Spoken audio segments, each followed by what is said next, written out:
Hi guys, and welcome back to Christian Cast, where I build baits so you don't have to. Today's video is going to be something a little bit different because, as you know, I do a lot of 3D prints.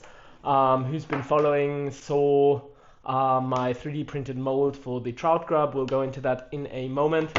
But today I'm going to show you guys a unboxing of one of the most important tools that I now only actually decided to get for myself because I've been noticing problems while the 3D print itself, and I would like to improve the quality of the rough blank before actually going into the workshop and sanding it and preparing it.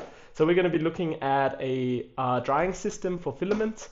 I'll go into that anyway in a moment.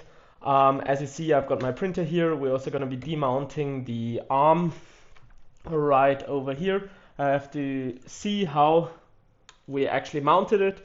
I'm not too sure anymore, but I think it was some screw somewhere. So we're going to be taking that off, and we're going to actually be adding our filament drying system.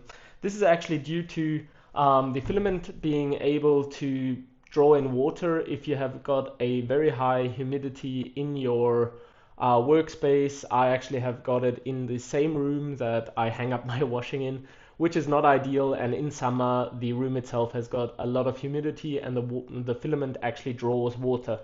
And you actually hear it while printing because you hear like a little bit of a crackling, just very slight. If you go near the printer with your ear, you will be able to hear it and also see it in the print quality itself.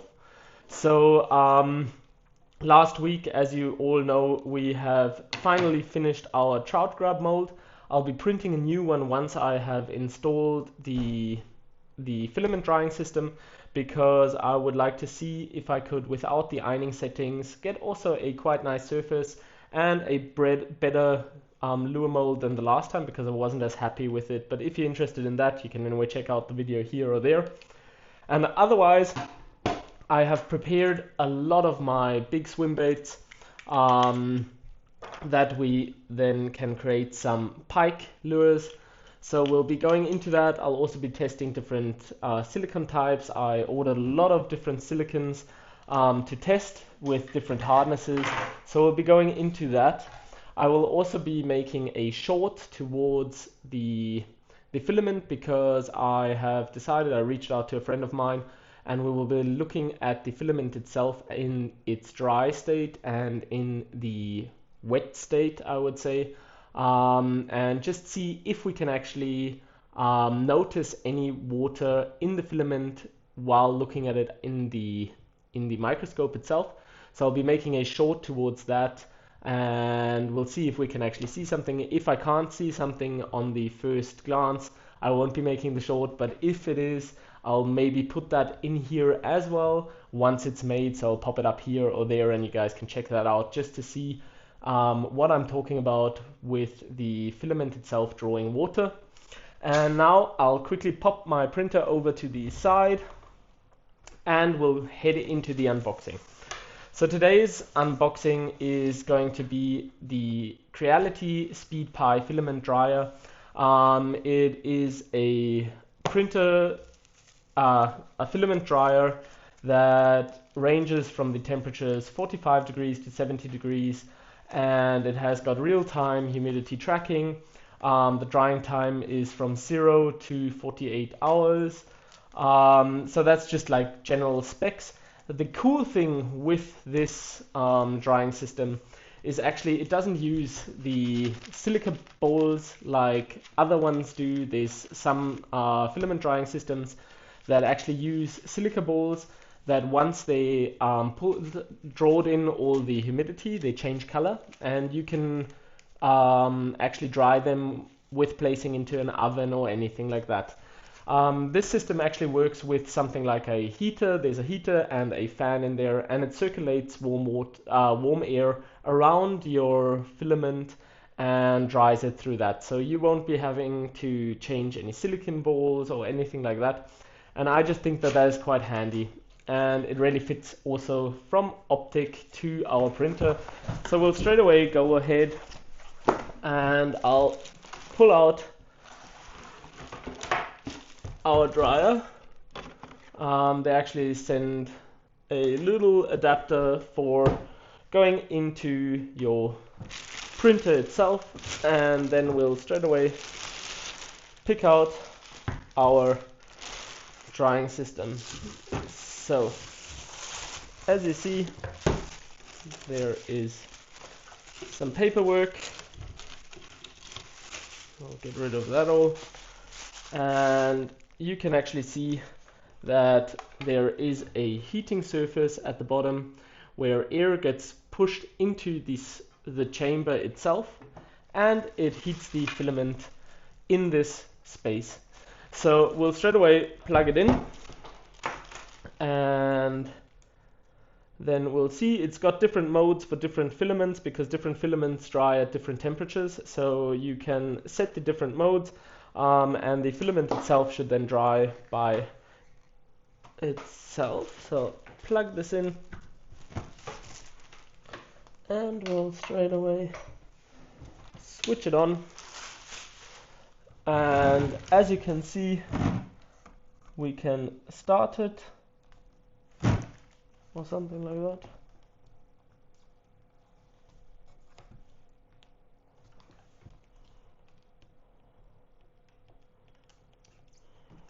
Or maybe not.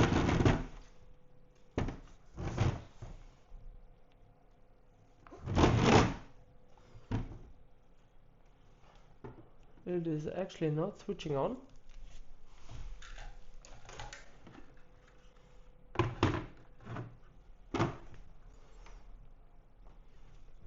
So there we go. Now we switched it on. You can actually see the material. You can go into the settings. The touchscreen isn't the greatest.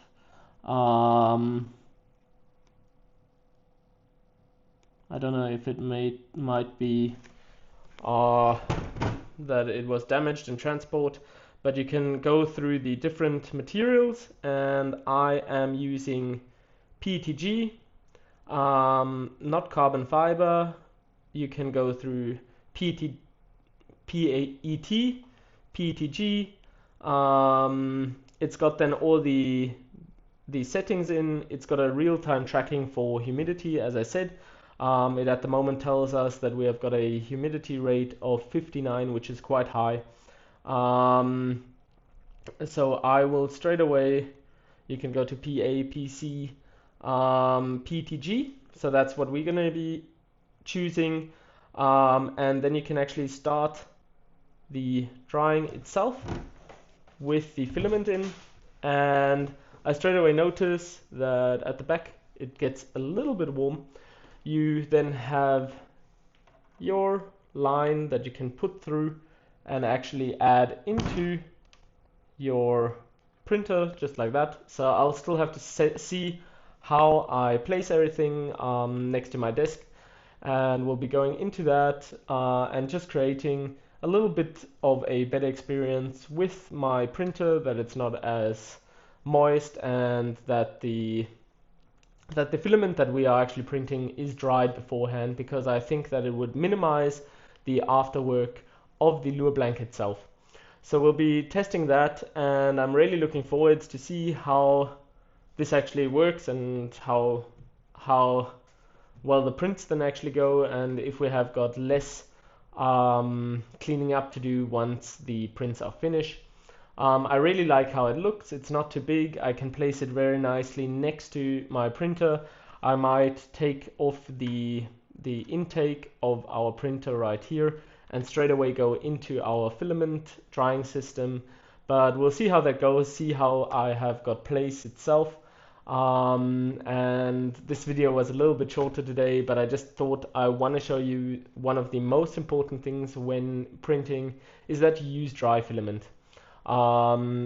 It can make problems with bed adhesion, it can make problems while printing, it lowers the entire quality of your print itself, and it's something easy. It doesn't really cost a lot.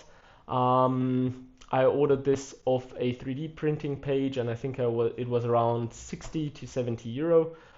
It's a one-time investment for better print quality, and you don't have to do anything. You don't have to dry out the silica balls or anything like that. So that is really cool. We'll be testing it. I'll be doing a little bit of a long time review once I've done it, compare prints, maybe once with wet filament, once with the dried filament to see if the quality is a lot better or if you actually don't really need it. But we'll see how that goes. And I just want to say thanks once again. I'm looking forward to being back in the workshop again and doing some airbrushing and some testing of different silicon types. We're also gonna be going into creating molds. So I've also got a very stiff silicon casting material, which we will make a mold of, or a master mold from the swim bait that I've got, but I have got something planned. I actually want to do a wax cast beforehand because with the wax material I can actually imprint scales, gill plates, and make a master before actually adding that into a silicon mold, which we can cast then in the next step. Through that, you can actually, I'll be making the first mold, I'll be actually 3D printing. We'll cast a wax swim bait, and once we've got that wax swim bait, we'll be adding some details, and with the details we'll go into a silicon mold that we then can use as a master for a swim bait with more details, more gill plates, scales, and. So I'll be looking into that a little bit because it's a easy and quick way, I think. Because if you've got the model that you anyway like and you just want to add more details, which can be hard with a 3D printer because um, making scale patterns, gill patterns, and everything in a 3D software sometimes can be a little bit of a struggle and a hassle.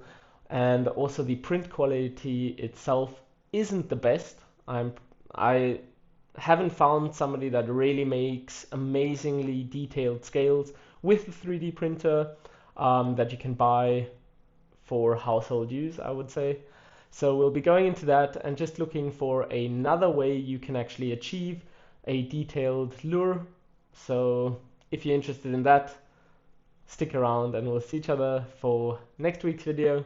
I wish you guys a great one. Keep on fishing. Cheers.